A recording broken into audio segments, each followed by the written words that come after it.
जन जागृति साक्षरता अभियान में आपका स्वागत है। इस सेशन में हम जानकारी लेने वाले हैं पैरामीटर्स वेरिएबल्स की। असल में पैरामीटर्स वेरिएबल्स अलग तरह से किसी टाइप का नाम नहीं है, ये लोकल वेरिएबल्स ही हैं जो किसी पर्टिकुलर मेथड में प्रयोग किए जाते हैं, परंतु इन्हें आर्ग्यूमेंट की तरह प्रयोग किया जाता है। इसका अर्थ ये है कि जब हम किसी मेथड को अलग से कोई एक्स्ट्रा इन्फॉर्मेशन प्रोवाइड करें तो वह इन्फॉर्मेशन आर्ग्यूमेंट कहलाती है। यदि हम यहाँ पे देखें एग्जाम्पल में, तो हमारे पास पब्लिक वॉइड सेट स्पीड के नाम से एक फंक्शन है। इसमें इंटीजर पैरामीटर वेरिएबल दिया गया है जो कि इंटीजर डेटा टाइप का है।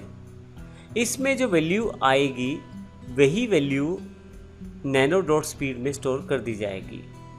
तो यहाँ पे जो ब्रैकेट में रेड कलर का जो वेरिएबल दिखाया गया है ये पैरामीटर वेरिएबल है।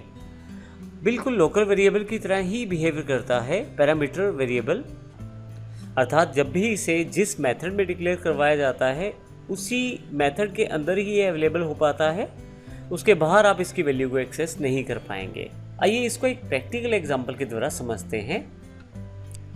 मेरे पास यहाँ पे पहले से ही एक एग्जाम्पल उपलब्ध है पैरामीटर एग्जाम्पल के रूप में। इसमें मेरे पास एक क्लास है पैरामीटर एग्जाम्पल, एक मैंने वेरिएबल लिया है इंटीजर टोटल।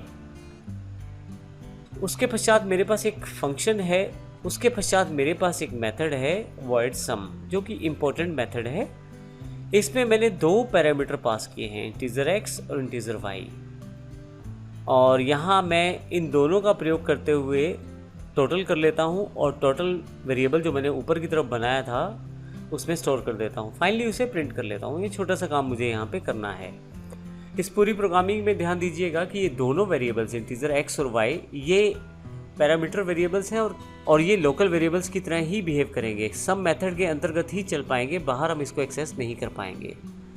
नीचे देखिए स्टैटिक वॉइड मेन मेथड मेरे पास पहले से अवेलेबल है और मैंने एक p ऑब्जेक्ट भी क्रिएट कर दिया है।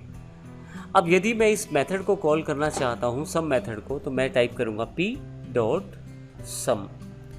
जैसे ही टाइप करूंगा आप देखेंगे नीचे की तरफ यहाँ पे पैरामीटर की जानकारी मांगी गई है इंटीजर x और y की। इसके लिए मैं ब्रैकेट ओपन कर लेता हूँ।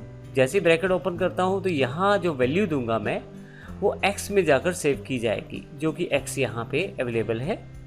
तो यहाँ मैं 10 पास कर देता हूँ। उसके पश्चात जो दूसरी वैल्यू दूंगा वो y में सेव की जाएगी, तो मैं यहाँ 20 पास कर देता हूँ और फाइनली मैं इसको क्लिक करके छोड़ देता हूँ। अब देखेंगे कि ये 10 जो है वो x में स्टोर किया जाएगा, 20 जो है y में स्टोर किया जाएगा, दोनों का टोटल किया जाएगा और टोटल प्रिंट करवाया जाएगा। अब इसके लिए मैं इस प्रोग्राम को रन करके देख लेता हूँ। यहाँ नीचे से देखिए टोटल इस 30 अवेलेबल है, परंतु यदि मैं चाहूँ इन वेरिएबल्स को डायरेक्टली एक्सेस करना p डॉट x, तो मैं ऐसा नहीं कर पा रहा हूँ। देखिए मैं इसमें वैल्यू डालने की कोशिश करता हूँ तो मैं ऐसा नहीं कर पा रहा हूँ। कारण क्या है?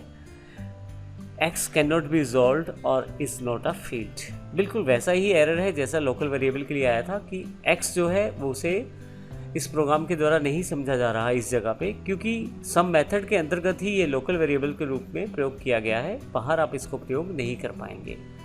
तो इस प्रकार से हम पैरामीटर वैल्यूज़ को प्रयोग कर सकते हैं, किसी मेथड में वैल्यू पास कर सकते हैं और यहाँ पे उस मेथड के द्वारा उन वेरिएबल्स का प्रयोग कर सकते हैं।